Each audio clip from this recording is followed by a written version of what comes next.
আপনি কি কখনো ভেবেছেন ট্রেনের হর্ন কেন এত তীব্র আর কানে তালা লাগিয়ে দেওয়ার মতো হয়?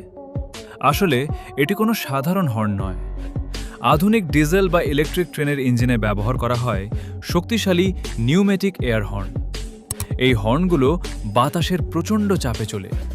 ইঞ্জিনে থাকা মেইন কম্প্রেসার থেকে যে বাতাস আসে সেই উচ্চ চাপকে কাজে লাগিয়েই হর্ন থেকে তৈরি হয় ১২০ থেকে ১২৫ ডেসিবেল তীব্রতার শব্দ। আচ্ছা, কেন এত শব্দ? কারণ রেল লাইনের হাজার হাজার মানুষ আর কাজ করা কর্মীদের কয়েক কিলোমিটার দূর থেকে সতর্ক করাটাই হলো লোকো পাইলটের দায়িত্ব। ট্রেনের গতির সাথে পাল্লা দিয়ে সাধারণ আওয়াজ কানে পৌঁছানোর আগেই ট্রেন চলে আসতে পারে, তাই এই বিশাল শব্দের প্রয়োজন হয়।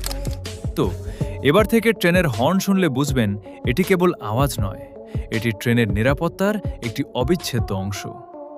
এমন আরও অজানা তথ্য জানতে সাবস্ক্রাইব করতে ভুলবেন না।